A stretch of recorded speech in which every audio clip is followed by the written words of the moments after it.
South ఇండియాలోనే biggest sorry store మన Varahi silks మన విజయవాడ ఎంజీ రోడ్ లో డిసెంబర్ 4వ తారీఖున ఘన ప్రారంభం. నమస్తే, వెల్కమ్ టు సుమన్ టీవీ. పోలీసులు అయ్యప్పమాల దీక్ష తీసుకోవాలి అనుకుంటే వాళ్ళు సెలవు తీసుకోండి, ఎందుకంటే జుట్టు పెంచుకుని యూనిఫామ్ లేకుండా షూస్ కూడా లేకుండా విధులకి రావద్దు, అలాంటి వాళ్ళకు అనుమతి లేదు అని చెప్పి పోలీసు శాఖ ఉత్తర్వులు కూడా ఇచ్చింది.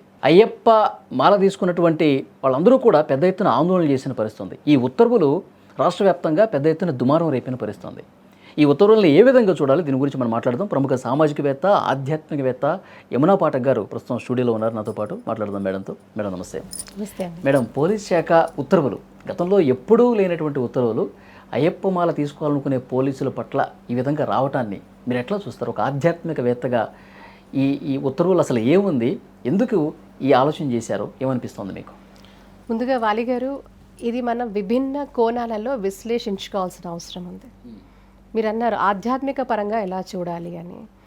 ఆధ్యాత్మిక పరంగా చూసే ముందు మన పురాతన భారతదేశంలో డెమోక్రసీ ఇప్పుడు ఉంది. Constitution, rights, articles, different articles, మన వ్యక్తిగత స్వేచ్ఛ, రిలీజియస్ ఫ్రీడమ్, ఇవన్నీ కూడా మనకి ఇప్పుడు చెప్పబడ్డాయి. కానీ దానికి ముందు పురాతన భారతదేశంలో ఎలాంటి వ్యవస్థ ఉండేది? అప్పట్లో రాజులు, రాజ్యాలు ఉన్నప్పుడు ఆ వ్యవస్థలో అక్కడ ఉండే సైనిక దళాలు, ఆ దేశ సరిహద్దులు కావచ్చు, రక్షక భటులు, ఇప్పుడు ఆ రాజ్యాల్లో కూడా రక్షక భటులు ఉండేవాళ్ళు. దేశ సరిహద్దులో వాళ్ళ రాజ్యాల్ని కాపాడే ఒక సైనిక వ్యవస్థ కూడా ఉండేది. మరి ఆ సైనిక వ్యవస్థ, అప్పుడు ఉండే రక్షక భటులు మన పురాతన భారతంలో ఎలా వ్యవహరించేవారు అంటే, ఇలాంటి పూజలు, ఆచారాలు, వ్యవహారాలు వాళ్ళు చేసేవారా అంటే ఎస్, ఖచ్చితంగా చేసేవారు. వాళ్ళ రాజ్యంలో సమర్థించేవారు. ఎందుకంటే ఇలా చేయడం వల్ల, అంటే ఒక నిర్దిష్టమైన ఒక ఆచారం పాటించడం వల్ల, ఒక వ్రత దీక్ష తీసుకోవడం వల్ల, అనేక దీక్షలు సైనికులు తీసుకోవడం వల్ల వాళ్ళల్లో ఒక రకమైన ఆత్మబలం చేకూరుతుందని, ఒక స్థిరత్వం. ఎందుకంటే చాలా వరకు ఇలాంటి ప్రక్రియల్లో మంత్రోచ్చారణ, పూజా విధానంలో కూడా మానసిక స్థిమితత, అలాగే వాళ్ళల్లో ఒక నిర్దిష్టమైన మనశ్శాంతి, ఇట్లాంటివన్నీ కూడా, అంటే మెడిటేషన్, ఇటువంటి ప్రాక్టీసెస్ వల్ల కూడా వాళ్ళలో ఒక ఆత్మబలము, ఇవన్నీ, అండ్ నైతికంగా కూడా నైతిక విలువలు పెంపొందించే విధంగా మనం చేస్తున్న పూజా ప్రక్రియ, వాళ్ళు చేస్తున్న ఆ సదాచారంలో భాగంగా ఒక ఎథికల్గా కూడా ఎలా ఉండాలి, నైతికంగా ఎలా ఉండాలి. సో ధర్మం అనే మార్గాన్ని ఎందుకు ఎంచుకోవాలి, ఎంచుకోవడం వల్ల ఫలితం ఏంటి, అలాగే రాజ్యాన్ని కాపాడే ఒక నిబద్ధత కోసం వాళ్ళు ఎలా వ్యవహరించాలి, ఎంత నైతికంగా ఉండాలి, ఎంత నమ్మకంగా ఉండాలి, ఎంత విశ్వాసంగా ఉండాలి, ధర్మాన్ని కాపాడమే విధంగా ఎలా ఉండాలి అనే దానికి వాళ్ళకి ఈ ఆధ్యాత్మిక ట్రైనింగ్, అంటే వాళ్ళు చేసే దీక్షలు కావచ్చు, పూజలు కావచ్చు, ఇవన్నీ కూడా వాళ్ళని ఒక ఉన్నతమైన మానసిక స్థితికి చేర్చడానికి దోహదపడేవి అప్పట్లో. సో అప్పట్లో ఇవన్నీ యాక్సెప్టెడ్. కానీ ఆధునిక యుగంలో మనకి దేశంలో ఇవన్నీ జరిగిపోయి, రాజులు, రాజ్యాలు ఇవన్నీ పోయినాయి. అప్పట్లో ఈ వ్యవస్థ ఉండేదా అంటే పురాతన భారతంలో ఈ వ్యవస్థ ఉండేది. ముఖ్యంగా వీళ్ళల్లో ఒక స్థిరత్వాన్ని పెంచే విధంగా కూడా దోహదపడేవి. మరి మనకి పోస్ట్ ఇండిపెండెన్స్ భారతదేశం వచ్చిన తర్వాత కూడా మన రాజ్యాంగం, మన ఒక కాన్స్టిట్యూషన్, ప్రతి దానికి, ప్రతి హక్కుకి రూల్స్, రెగ్యులేషన్స్, ఎలా వ్యవహరించాలి, సిటిజన్స్గా, ప్రభుత్వ అధికారులుగా, అందులో కూడా అనేక విభాగాల్లో పనిచేస్తున్న వ్యక్తులు ఎలా ఉండాలి, వాళ్ళ డ్యూటీస్, ఇవన్నీ కూడా పొందుపరుచున్నాయి. అది మీరు తీసుకుంటే ఇప్పుడు రాజ్యాంగబద్ధంగా మనం మాట్లాడితే ఆర్టికల్ 25 అనేది పూర్తిగా కూడా ఒక మతపరమైన స్వాతంత్రం మనకిచ్చింది. ఫ్రీడమ్ ఆఫ్ రిలీజియస్, ఇది ఫాలో అవ్వడానికి ఫ్రీడమ్ ఆఫ్ రిలీజియన్ అనేది మనకి పూర్తిగా కూడా మన రాజ్యాంగం మనకిచ్చింది. అది మీరా, నేనా అనేది కాదు, ఈ దేశ సిటిజన్స్గా మనందరికీ కూడా మనకి ఆ హక్కు ఉంది. సరే, బాగుందండి. మరి ఉంది, what about police personnel, army, paramilitary, మరి వీళ్ళకి వర్తించదా అండి అంటే వాళ్లకు కూడా వర్తిస్తుంది, బట్ ఇట్ ఈస్ కండిషనల్. ఎలా అంటారా, ఇప్పుడు మీరు చూడండి, కాన్స్టిట్యూషనల్గా ఇట్ ఈస్ వ్యాలిడేటెడ్. ఆర్టికల్ 25 అనేది ఫ్రీడమ్ ఆఫ్ రిలీజన్ అనేది అందరికీ ఉన్నప్పటికీ కూడా, but it can be restricted for public order and for maintenance of discipline in police force. ఇది ఖచ్చితంగా చెప్పబడింది. కాబట్టి ఏమిటి, ఈవెన్ సుప్రీంకోర్టు గైడ్లైన్స్ ఉన్నాయి వీటికి. సుప్రీంకోర్టు కూడా ఏం చెప్పింది, మెంబర్స్ ఆఫ్ డిసిప్లిన్ ఫోర్స్, అంటే వాళ్ళు పోలీసు, ఆర్మీ, పారామిలిటరీ, వీళ్ళందరూ కూడా వీళ్ళకి they can have religious freedom. ఎలాగా, reasonably restricted to maintain uniformity, operational readiness అంటే ఎటువంటి ఎమర్జెన్సీ ఉన్నా సంసిద్ధంగా ఉండే ఒక operational readiness, discipline, neutrality in the state, ఇవన్నీ కూడా సుప్రీంకోర్టు కూడా చెప్పబడింది. సో మనకి రాజ్యాంగం వాళ్ళకి కూడా ఇచ్చింది, వాళ్ళు చేసుకోవచ్చు అన్నీ చేసుకున్నప్పటికీ కూడా రెస్ట్రిక్షన్. ఏమిటి రెస్ట్రిక్షన్ అంటే ఆపరేషనల్ రెడీనెస్ 100% ఉండాలి, డ్యూటీలో ఉన్నవాళ్ళు సంసిద్ధంగా ఉండాలి. అదేంటండి, ఇది కేవలం భారతదేశంలోనే ఉందా? మరి ప్రపంచవ్యాప్తంగా కూడా అనేక దేశాలు ఉన్నాయి కదా, మరి వాళ్ళకి కూడా అనేకమైన మతపరమైన ఇవి ఉన్నాయి కదా, మరి వాళ్ళకి లేదా అనేది మనకి తీవ్రంగా వినపడుతోంది. మిగతా దేశాల వాళ్ళ మతపరమైన ఆచారాలు వ్యవహరిస్తారు కదా అంటే ఇక్కడ కూడా దేర్ ఈజ్ రెస్ట్రిక్షన్. మీరు చూస్తే క్రిస్టియానిటీ పాటించే దేశాలు కావచ్చు, ఇస్లాం పాటించే దేశాలు కూడా దేశము భద్రత అనే పరిస్థితి వస్తే ఖచ్చితంగా ఫిట్నెస్, ఇప్పుడు దీక్షలు చేస్తున్నప్పుడు కొంతవరకు ఫిట్నెస్ అనేది, ఇప్పుడు మీరు ఫాస్టింగ్ వ్రతం చేస్తారు, మామూలు టైంలో మీ ఎనర్జీ లెవెల్స్ ఒక టైంలో, అంటే మామూలుగా నేను సర్వసాధారణంగా మాట్లాడుతున్నాను, లోతుగా కాదు. సో ఇలాంటివన్నీ కూడా రిలీజియస్ ప్రాక్టీసెస్ వల్ల వచ్చే ఇవన్నీ పరిణామాలు కావచ్చు. సో ఇవన్నీ కూడా గమనించి as long as it doesn't effect the physical fitness, ఇది మన దేశంలోనే కాదు ప్రపంచ దేశాలలో కూడా ఆ దేశాలలో రెస్ట్రిక్షన్స్ ఖచ్చితంగా అమల్లో ఉన్నాయి. రిలీజియస్ ఫ్రీడమ్కి ఆస్కారం ఇస్తూనే అట్ ద సేమ్ టైం వాళ్ళు రెస్ట్రిక్టివ్ మోడ్లో కూడా ఉండే పరిస్థితి ఉంది. అండ్ మరీ ముఖ్యంగా వాళ్ళు దీక్షలు తీసుకోవచ్చు, డ్యూటీలో ఉండొచ్చు, కానీ అవసరం ఉన్నప్పుడు ఇప్పుడు మీరు చూడండి దీక్షలు తీసుకోవచ్చు అనే పరిస్థితి తీసుకుంటే, మరీ ముఖ్యంగా అయ్యప్ప స్వామి దీక్ష అంటే ఇక్కడ ఖచ్చితంగా యూనిఫామ్ అనేది డిపార్ట్మెంట్ వారు ఖచ్చితంగా వారు ఇందులో కొన్ని నియమాలు ఉన్నాయి. యూనిఫామ్ కానివ్వండి, లేకపోతే ఇప్పుడు మీరు ఇందాక అన్నట్టుగా కొన్ని రూల్స్ దీక్ష తీసుకున్న వాళ్ళు అది పాటించాల్సిందే. ఇదంతా కూడా ఇందులో లేని పరిస్థితి. సో వాళ్ళు ఏంటంటే మీరు దీక్ష తీసుకోండి, దీక్ష మీద బ్యాన్ లేదు. ప్రభుత్వాలు కానీ సుప్రీంకోర్టు కానీ ఎవరికి కూడా మనకి దేశ రాజ్యాంగం ఇచ్చే హక్కు ఏంటంటే దీన్ని బ్యాన్ చేసే హక్కు ఎవరికీ లేదు. దాని ఆచరణ విషయంలో మాత్రం రెస్ట్రిక్టివ్ మోడ్లోనే నడుస్తుంది. అది మీకు సుప్రీంకోర్టు గైడ్ లైన్స్ ఉన్నాయి, అట్ ద సేమ్ టైం మన కాన్స్టిట్యూషన్ చెప్పిన దాంట్లో కూడా పోలీస్ శాఖ ఉత్తర్వులు సరైనవే అంటారా? అంటే వాళ్ళు they are going as per the norms అండి, as per the rules police శాఖ వెళ్తోంది. మీరు చదవండి, అందుకే అంటున్నాను, మీరు చదవండి, చట్టం చదవండి, మన గైడ్ లైన్స్ చదవండి, రాజ్యాంగాల్లో ఏం చెప్పబడిందో చెప్పండి. వాళ్ళు మిమ్మల్ని నిషేధించలేదు, నిషేధించడం అనేది లేదు, కాకపోతే విత్ రెస్ట్రిక్టివ్ దీంట్లో అది ఉన్నది. ఇప్పుడు మీరు ఒక పోలీస్ ఆఫీసర్గా మీరు చేయాల్సిన విధుల్లో భాగంగా మీరు ఎలా ఉండాలి, మీరు వెపన్స్ పట్టుకోవాలా, బూట్లు వేసుకోవాలా, మీరు యూనిఫామ్ వేసుకోవాలా, ఇవన్నీ కూడా మీకు మీ జాబ్ ఇస్తున్న పరిస్థితి.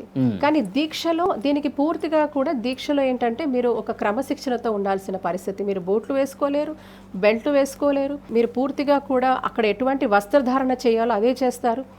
ఇవన్నీ ఉన్నాయి, దీంట్లో చాలా రెస్ట్రిక్షన్స్ ఉన్నాయి. అలా ఉండకూడదని ఏదైతే కరెక్ట్గా ఉండకూడదు అని చెప్పలేదు, కానీ ఈ యొక్క శాఖలకు మాత్రం కొన్ని రెస్ట్రిక్షన్స్ అనేది ఖచ్చితంగా రెస్ట్రిక్షన్స్ ఉన్నాయి.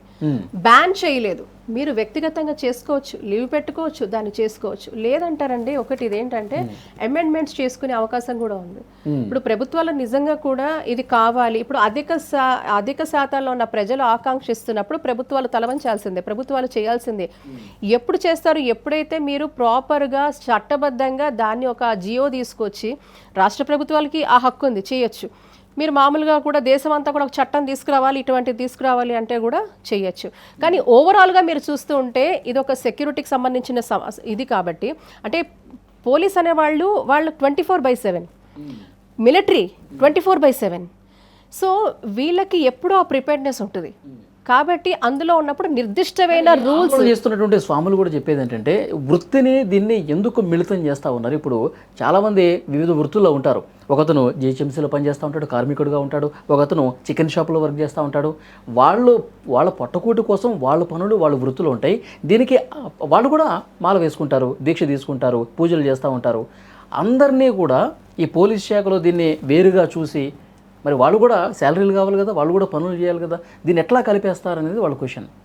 అంటే ఇక్కడ మీరు చూడండి, ఇక్కడ religious freedom with operational limits ఉన్నాయి, దీనికి లిమిట్స్ ఉన్నాయి. ఇది నేను చెప్పింది కాదు, మీకు సుప్రీంకోర్టు గైడ్ లైన్స్ ఉన్నాయి. మన రాజ్యాంగంలో కూడా గైడ్ లైన్స్ ఉన్నాయి. ఇది ఎవరికి అంటే క్లియర్గా కూడా మళ్ళీ ఇంతకు చెప్తున్నా, సుప్రీంకోర్టు మెంబర్స్ ఆఫ్ డిసిప్లిన్ ఫోర్స్కి, అది పోలీసు కావచ్చు, ఆర్మీ వాళ్ళు కావచ్చు, పారామిలిటరీ కావచ్చు, వీళ్ళందరికీ they can have the religious freedom reasonably restricted to maintain uniformity, operational readiness, discipline, neutrality of state అని ఉంది. మీరు నేను చెప్పింది కాదు. కాబట్టి ఆ శాఖల్లో ఉన్న తీవ్రత, వాళ్ళకున్న బాధ్యత అలాంటిది. కాబట్టి ఇది గైడ్ లైన్స్ ఆఫీసుల్లో, గవర్నమెంట్ ఆఫీసుల్లో కూర్చొని పనిచేసే ప్రభుత్వ ఉద్యోగికి నడుస్తుంది కానీ ఈ ఫోర్సెస్కి నడవదు అంటారు. ఈ ఫోర్సెస్కి వీళ్ళకి లిమిట్స్ ఉన్నాయి, లిమిట్స్ చెప్పబడి ఉన్నాయి. ఇది ఎంతమందికి మనం చెప్పగలుగుతున్నాం? ఇప్పుడు ఏంటంటేనండి, మనం వ్యతిరేకించినా కూడా అసలు చట్టంలో సాధ్యమా లేదా అంటే దీన్ని బ్యాన్ చేసే ఆస్కారం లేదు. మీరు వెళ్ళకూడదు, దీక్ష తీసుకోకూడదు అంటే చట్టరీత్యా నేరం. కానీ దీక్ష తీసుకోవచ్చు, కానీ దీక్షలో ఉన్న సమయంలో మీరు సెలవు తీసుకోండి అని అది మీరు పర్సనల్ చాయిసెస్ ఉంటాయి. సో లేదండి, ఇప్పుడు మీరు అది మన రాజ్యాంగంలోనే, ఇప్పుడు అది బేసిక్. మేడం ఒక చిన్న డౌట్, సెలవు తీసుకుంటే అది పేబుల్? అటువంటి దానికి మనం ఇక్కడే సంఘర్షణ వస్తుంది. మరి చట్టంలో, మరి సుప్రీంకోర్టు గైడ్ లైన్స్ లో అట్లా ఉన్నాయి, మళ్ళీ అట్లా కాన్స్టిట్యూషనల్ పరంగా కూడా ఇట్లాంటివి చెప్పబడున్నాయి. కాబట్టి ఏం చేయొచ్చు అనే దానికి మళ్ళీ కూడా అధిక శాతం ప్రజలు ఆమోదించింది ప్రభుత్వాలు నెరవేరుస్తాయి. ఈ ప్రభుత్వాల ఉద్దేశం ఏంటి? ఎందుకు మనం ఈ గైడ్ లైన్స్ పెట్టుకున్నాం, మనం ఎందుకు ఇన్ని రూల్స్ రెగ్యులేషన్స్ పెట్టుకున్నాం, దేనికి పెట్టుకున్నాం, ఎందుకు చేయాలి అనుకున్నప్పుడు ఇలాంటి ఫర్ ఎగ్జాంపుల్ అయ్యప్ప స్వామి దీక్షలు తీసుకున్నప్పుడు ఇట్లాంటి కాంప్లెక్స్ సిచ్యువేషన్ వచ్చినప్పుడు దీనికి ప్రభుత్వాలు ఎలా పూనుకోవాలి, ఎలాంటి రిలాక్సేషన్స్ ఇవ్వాలి, ఎలా వాళ్ళు అమెండ్మెంట్ చేసుకోవాలి అనే దానికి ఖచ్చితంగా ప్రొవిజన్ ఉంది. సో అటు రాష్ట్ర ప్రభుత్వాలు కావచ్చు, కేంద్ర ప్రభుత్వం కావచ్చు, ఇటువంటి ఇష్యూ పట్ల ఖచ్చితంగా కొన్ని రిలాక్సేషన్స్ కావచ్చు, అమెండ్మెంట్స్ కావచ్చు. ఫర్ ఎగ్జాంపుల్ ఇప్పుడు అందరూ దీక్ష తీసుకోరు కదా, అందులో కొంత పర్సెంట్ దీక్ష తీసుకున్నారనుకోండి.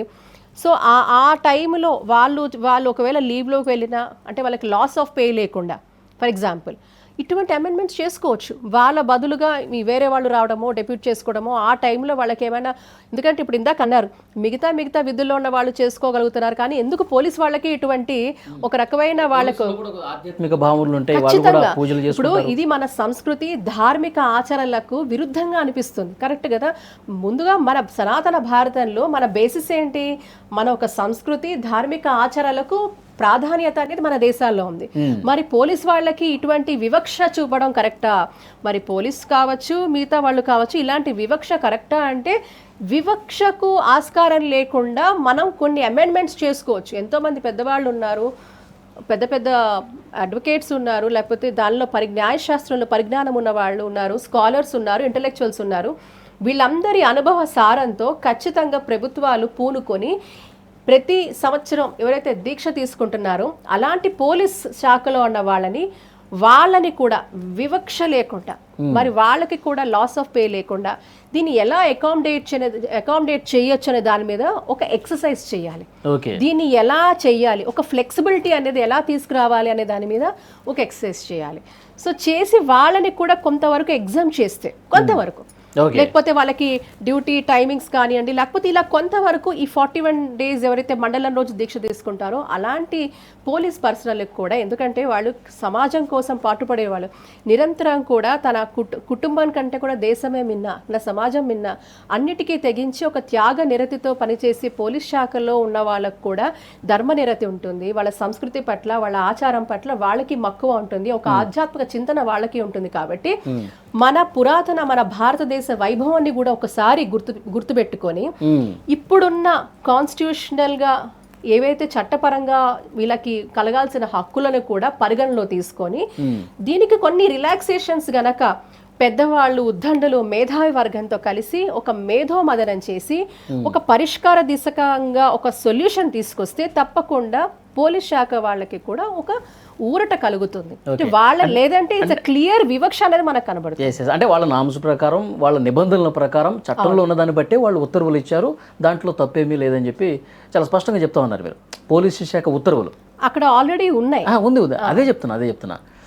గతంలో ఎప్పుడన్నా ఉందా మేడం? ఇప్పుడే ఉత్తర్వులు ఈ సంవత్సరమే ఇచ్చారా? ఇప్పుడు ఆందోళన ఇప్పుడే జరుగుతుందా? గతంలో ఏమైనా ఇచ్చిన ఆలోచన ఏమైనా ఉందా? నాకు తెలుసండి, కొంతమంది, నాకు తెలిసి వ్యక్తిగతంగా కొంతమంది లీవ్ తీసుకొని చేస్తున్న వాళ్ళని నేను చూశాను. అంటే ఆ టైంలో, ఎందుకంటేనండి పొద్దునే లేస్తారు, తెల్లవారుజామున లేస్తారు, పూర్తిగా భక్తి మార్గంలోనే ఉండాలి, పూర్తిగా భజనలు, సత్సంగము, ఇలాగ పూర్తిగా ఆధ్యాత్మిక చింతనలోనే ఉండాలి. నేనేమంటానంటేనండి, ఒక దీక్ష మనం తీసుకున్నామని ఒకసారి ఆలోచించండి. ఒక దీక్ష మనం తీసుకున్నాం, మన దీక్ష తీసుకున్నప్పుడు మనం ఖచ్చితంగా దానికి కట్టుబడి ఉండాలి. ఆ నియమ నిబంధనలు ఇప్పుడు ప్రభుత్వ పరంగా ఎవరికైనా వాళ్ళ నియమ నిబంధనలు ఎంత కరెక్టో ఆధ్యాత్మికంగా కూడా నియమ నిబంధనలు పాటించడం అంతే కరెక్ట్. అంతేగా. విధి నిర్వహణలో ఎలాగైతే చిత్తశుద్ధితో ఉంటామో ఆధ్యాత్మిక విధి నిర్వహణలో కూడా మనం అంతే చిత్తశుద్ధిగా ఉండాలి. కాబట్టి నాకు తెలిసి ఎవరైతే దీక్ష తీసుకుందాం అనుకుంటున్నారో ఆ టైంలో వాళ్ళు పూర్తిగా కూడా ఆధ్యాత్మిక పరంగా వాళ్ళు డ్వెల్ అయితే చాలా బాగుంటుంది. కానీ మళ్ళీ లాస్ ఆఫ్ పే ఏదైతే వాళ్ళకి జరగబోతుందో అది నిజంగా అది ఒకసారి ప్రభుత్వాలు ఆలోచించాలి. ఎందుకంటే ప్రభుత్వాల చేతుల్లో ఉన్నాయి కాబట్టి అమెండ్మెంట్ చేసుకునే అవకాశం ఉంది. దానికి కావాల్సిన జియోస్ ఇచ్చే అవకాశం ప్రభుత్వాలకు ఉన్నాయి. ప్రభుత్వాలు చేయకపోవచ్చు, ఎందుకంటే వాళ్ళు దీక్షలు తీసుకున్న, పూజలు తీసుకుని లీవ్ పెట్టినా వాళ్ళకి పేమెంట్ వస్తుంది అనుకుంటే ఎక్కువ మంది తీసుకునే అవకాశం, ఆ ప్రమాదం కూడా ఉందేమని ఆలోచిస్తారేమో. ఖచ్చితంగా అండి. అంటే కొన్ని రిలాక్సేషన్స్తో అన్నాను నేను, కొన్ని రిలాక్సేషన్స్. అందుకే ఇందాక మీతో నేను అన్నది ఏంటంటే ఒక మేధో మదనం జరగాలి. ఇది చిన్న సబ్జెక్ట్ కాదు, ఇది చిన్న విషయం కాదు. ఈరోజు మీరు నేను కూర్చొని ఇక్కడ న్యాయ నిర్ణేతలుగా ఇది చేసేస్తే బాగుంటుంది, ఇది జరగాలి అనడం చాలా ఈజీ. ఈరోజు నేను వ్యతిరేకిస్తాను లేదా నేను సమ్మతిస్తాను, ఈ రెండు కరెక్ట్ కాదు. సమ్మతించడం కాదు, వ్యతిరేకించడం కాదు. ఇక్కడ వాట్ ఆర్ ద కాంప్లెక్సిటీస్, ఈ ఇష్యూలో ఉన్న కాంప్లెక్సిటీస్ ఉంది, దీన్ని ఎలా మనం అధిగమించాలి. మరి వాళ్ళకి కూడా వివక్ష లేకుండా వాళ్ళకి కూడా ఒక ఆధ్యాత్మిక పరంగా వాళ్ళు ఒక మన ధార్మిక విచారణలకు భాగంగా వాళ్ళకి కూడా మనం ఇలాంటి అనుభూతి ఎందుకు కలిగించాలనే దాని మీద మనం విశ్లేషణ చేసుకోవాలి. సో ఇక్కడ మనం తీర్పు ఇచ్చే న్యాయ నిర్ణేతలం అస్సలం కాదు, కేవలం ఎగ్జాక్ట్లీ. ఈ రోజు మనము సుమన్ టీవీ ద్వారా ఈరోజు చెప్పే ప్రయత్నం చేస్తున్నాం.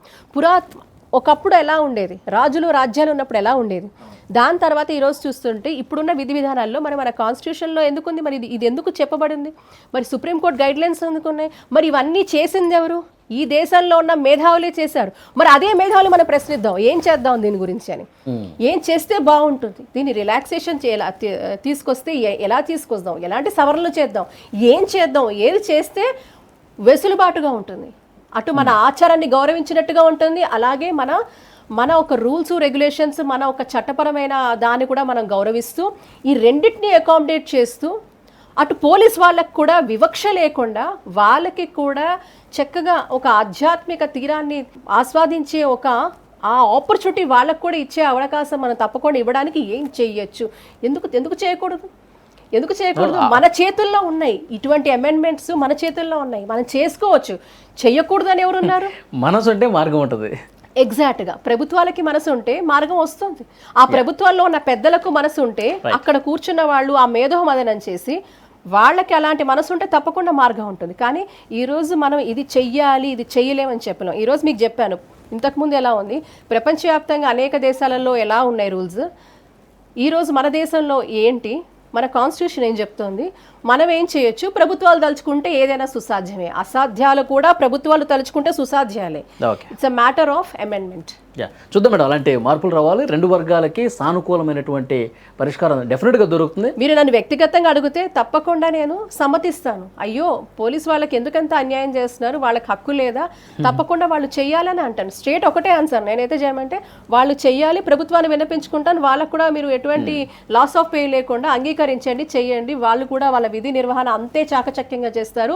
మన వాళ్ళంతా, మన సోదరులు అంత సమర్థులు మన పోలీస్ శాఖ వారని నేను చెప్తాను. కానీ దానికి ముందు ఒక అనాలిసిస్ అనేది కావాలంటే ఇవన్నీ ఉన్నాయి. సో ఒక ప్రభుత్వం ఒక నిర్ణయం తీసుకోవాలంటే డీప్గా వెళ్ళి వీటిల్లో ఎట్లాంటి సవరణలు చేసుకోవచ్చు, చేస్తే ప్రోజ్ ఏంటి, కాన్స్ ఏంటి, చేయడం వల్ల ఏమిటి, చేయకపోతే ఏంటి, చేస్తే ఏంటి, ఇలా ఇన్ని రకాలుగా ఒక చర్చ జరగాలి, ఒక పబ్లిక్ డిబేట్ జరగాలి, పబ్లిక్ ఒపీనియన్ తీసుకోవాలి, పబ్లిక్ పోల్ జరగాలి. సో దాన్ని బట్టి మీకు ఇవన్నీ అర్థం అవుతాయి. So we cannot come with a point blank solution. ఒక చర్చ జరగాలి, ఒక పబ్లిక్ ఒపీనియన్, ఒక పబ్లిక్ పోల్ కూడా జరగాలి. ప్రజలు ఏం కోరుకుంటున్నారని. Thank you very much madam. నమస్తే.